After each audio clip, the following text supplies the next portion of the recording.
Hello बच्चों, कैसे हैं आप? उम्मीद करती हूँ आप बढ़िया और एकदम मज़े में होंगे। तो आइए बच्चों, एक निबंध पढ़ें जो हमें कुछ शिक्षा ज़रूर देगा, जिसका नाम है बूढ़ा कुत्ता। तो बच्चों, इस निबंध को शुरू करने से पहले उसके विषय में संक्षिप्त जानकारी ले लेते हैं। पालतू जानवर जीवन भर हमारी सेवा करते हैं, लेकिन जब वे बूढ़े और कमज़ोर हो जाते हैं तब लोग उन्हें घर से भगा देते हैं। इसी प्रकार जो मनुष्य जीवन भर परिश्रम करके परिवार के लोगों के लिए सुख साधन जुटाते हैं, बूढ़ा होने पर उनकी उपेक्षा होने लगती है। कहीं कहीं तो उन्हें वृद्धाश्रमों में छोड़ दिया जाता है। ऐसा नहीं होना चाहिए। इस निबंध में लेखक ने यही संदेश देने का प्रयास किया है। तो आइए अपने इस निबंध को आरंभ करें।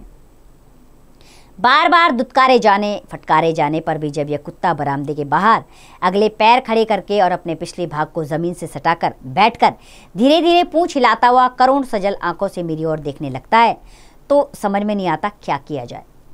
बूढ़ा हो गया है यह, समूची देह में खोरा लग गया है, जिसे अपने ही पंजों से खरोच खरोच कर इसने सारे बदन में घाव कर लिए हैं। इसका पेट भी खराब हो गया है, आसपास गंदा करता रहता है, शरीर से बदबू निकलती है, ऐसी कि उपकाई आ जाए। उपकाई यानी कि उल्टी आ जाए। फिर भला इसे कौन बरामदे में चढ़ने दे या घर में आने दे। जो ही वह इस और बढ़ा कि मुंह से दुत्कार फटकार बरसने लगती है, तो फिर यह नहीं मानता। फिर तो इस पर झाड़ू से, छड़ी से, खड़ाऊ से, जूतों से भी मार पड़ने लगती है। मार खाने पर भी यह तब तक मुड़ने का नाम नहीं लेता जब तक कि चोट असह्य ना हो जाए। असह्य यानी कि सहन ना करने योग्य। तब कूकू करता यह बरामदे के नीचे को उतर जाता है, अर्थात इसे जब तक बेहद ना मारा जाए तब तक यह वहां से जाता नहीं है। किंतु वहां से भागने का नाम नहीं लेता, तब तक यह बैठा रहता है और लगता है टुकुर टुकुर मेरा मुंह देखने। तो बच्चों, सोचकर बताइए, मार खाने के बाद कुत्ता क्या करता है? बच्चों, मार खाने के बाद कुत्ता वहीं बैठ जाता है, टुकुर टुकुर देखने लगता है। एक मित्र ने कहा, कुचीला खिला दीजिए, मर जाएगा। एक बंदूकधारी मित्र बोले, 50 पैसे भी ना बर्बाद होंगे, गोली से उड़ा देता हूँ। सोचता हूँ इसकी इस बुरी गत से मौत अच्छी होगी, किंतु चाहकर भी कभी मुंह से हाँ नहीं निकल पाती। बहुत दिनों से हमारे घर है ये। इसका जन्म कहाँ हुआ पता नहीं, इसका बचपन भी कहाँ बीता इसकी भी खबर नहीं। एक दिन गर्मी की दोपहरिया में एक मोटा ताज़ा पिल्ला मेरे घर में न जाने कब घुस आया और खाट के नीचे लेट गया। वह थका था, गर्मी से परेशान। खाट के नीचे की ठंडी ज़मीन उसे सुखद लगी। वह चुपचाप लेटा हुआ जोरों से हाँफ रहा था। मैं खाट पर चैत की दोपहरिया की झपकी ले रहा था। एक समान ताल से निकलने वाली हाँफने की आवाज़ से मेरी आंखें खुली। इधर उधर देखा, कुछ नहीं। खाट के नीचे देखा तो सबसे पहले नज़र इसकी चमकती आंखों पर पड़ी। उस दिन भी इसकी आंखों में ऐसी सजलता और करुणा पाई थी। करुणा यानी कि दया भाव। इसका शरीर धूरी धूसरिल था, अर्थात धूल से भरा हुआ शरीर था। इसके बदन पर दांत के कई निशान थे, जिनसे ताज़ा खून टपक रहा था। मैंने अतु अतु कहकर बुलाया। इसकी करुण आंखें आनंद से चमक उठी, किंतु बेचारे की हिम्मत नहीं हुई कि बाहर आए। मैं जाकर थोड़ा दही भात ले आया और खाट के नीचे रख दिया। उसे खाकर फिर वह लेट गया। मैं भी खाट पर सो गया। जब शाम को नींद टूटी और मैं गाँव की ओर निकला तो देखा कि यह मेरे पीछे पीछे लगा है। अपनी अधिकार सीमा के अंदर एक अपरिचित कुत्ते को देखकर गांव के कुत्ते भौंकने लगे। एक दो इसकी ओर टूटे। जब वह टूटते यह मेरे पांवों के बीच आ जाता। मैं उसे दुत्कार देता। दुत्कारता यानी कि वापस फेंक देता, दूर हटने के लिए कहता। किंतु धीरे धीरे इसने किस प्रकार उनसे दोस्ती गांठ ली, यह उनमें से एक हो गया। इसका वर्णन करते समय क्यों समय बर्बाद करूं। अच्छा भोजन, घर घर का प्यार और सुरक्षा पाकर थोड़े ही दिनों में यह एक अच्छा खासा कुत्ता बन गया। रोएं चिकना गए, बदन के दाग मिट गए। जिसे कभी सुरक्षा चाहिए थी वह भरे आंगन का प्रहरी बन गया। प्रहरी यानी कि चौकीदार, पहरा देने वाला। जो कुत्ते उस दिन इस पर भौंकते थे उन्होंने भी उसे सरदार मान लिया। वह संकोचशील पिलपिला किशोर अब एक प्रबल सबल युवक था। तो बच्चों, आप सोचकर बताइए, पिल्ले में क्या बदलाव आए? बच्चों, पिल्ले के बदन के सारे दाग मिट गए थे। अब वह आंगन का प्रहरी बन गया था। अब सब कुत्तों ने उसे अपना सरदार बना लिया था। अब वह छोटा पिल्ला ना होकर एक किशोर, एक प्रबल सबल युवक सा बन गया था। मैंने गांव से दूर हटकर खेत में घर बनवा लिया। इतने पैसे कहाँ कि रात भर पहरा देने के लिए कोई पहरेदार रख सकूं, और स्वयं कहाँ तक जागा जाए।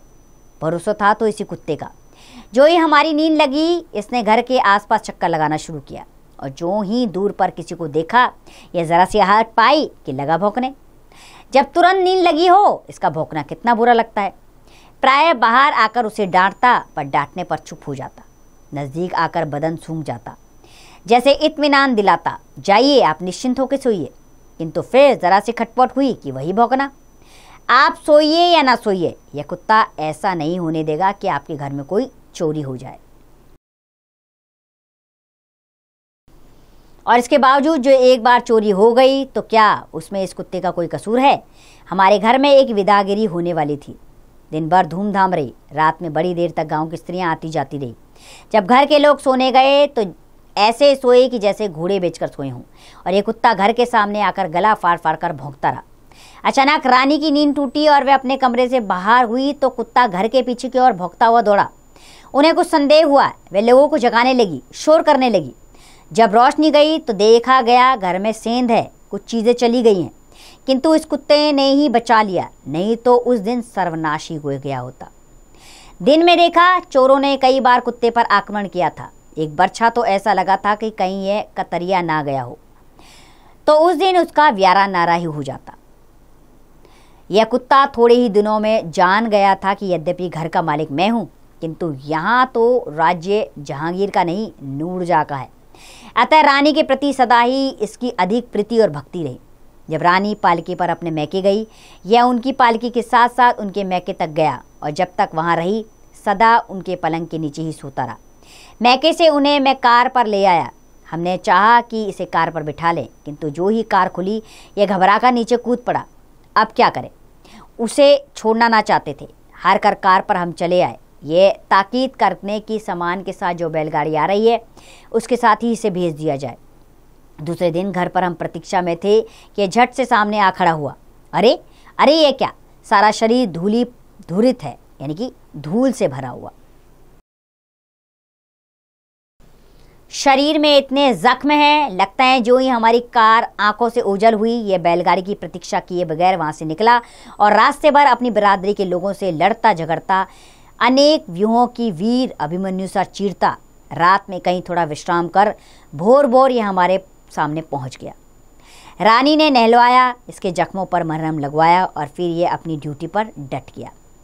तो बच्चों, आप सोचकर बताइए कुत्ता किस हाल में घर पहुंचा। बच्चों, कुत्ते के शरीर पर धूल भरी हुई थी और बहुत से जख्म थे। ऐसा लग रहा था कि वह लड़ता झगड़ता आ रहा है। अब आप ही बताइए, ऐसे स्वामी भक्त, कर्तव्य परायण, साहसी जीव के साथ क्या वही व्यवहार करना उचित है जो हमारे मित्र बताते हैं? इसे मार दिया जाए, इसे भगा दिया जाए, या इसे जहर खिला दिया जाए? किंतु जब जब इसे इस रूप में देखता हूँ, चित्त उद्विग्न हो जाता है। इसकी हालत देखकर नहीं, संसार की हालत पर, और कुछ अपना भविष्य सोचकर भी। यह कमबख्त बुढ़ापा क्या चीज़ है? यह क्यों शरीर से शक्ति छीन लेता है, जर्जर शरीर बना डालता है? जीवों का अंत इतना बुरा क्यों है? बचपन का दुलार, जवानी का प्यार, और उसके बाद बुढ़ापे की यह दुत्कार फटकार, सारी शक्ति खोकर, सारा सम्मान खोकर, तिल तिल गल गल कर मरना। विधाता, ये तुम्हारा विधान कैसा है? तो बच्चों, इस पाठ के जरिए कवि हमें बताता है कि जो जीवन भर हमारी रक्षा करता है, अंत में उसकी रक्षा करना हमारा कर्तव्य है। तो ये पाठ रामवृक्ष बेनीपुरी द्वारा लिखा गया है। आइए एक बार उनके विषय में जान लेते हैं। रामवृक्ष बेनीपुरी का जन्म 23 दिसंबर 1899 को मुजफ्फरनगर, बिहार में हुआ था। वे प्रसिद्ध उपन्यासकार, कहानीकार, निबंधकार और नाटककार थे। साथ ही वे एक महान विचारक, चिंतक, पत्रकार, संपादक और क्रांतिकारी थे। उनकी रचनाओं में पतितों के देश में, आम्रपाली उपन्यास, माटी की मूर्तें कहानी संग्रह और चिता के फूल, लाल तारा, गेहूं और गुलाब निबंध, संघमित्रा, तथागत, रामराज्य, नेत्रदान जो नाटक है, ये प्रसिद्ध हैं। 9 सितंबर 1968 को उनका निधन हो गया। तो इस पाठ के जरिए बेनीपुरी जी ने हमें समझाया है कि सबकी रक्षा करना हमारा दायित्व है, चाहे वो इंसान हो चाहे वो जानवर हो। जानवर बेहद वफादार होते हैं और अंत तक हमारी वफादारी में कोई चूक नहीं करते हैं। तो उम्मीद करती हूँ ये पाठ आपको अच्छा लगा होगा। अब इसका अभ्यास कार्य आप स्वयं कीजिए।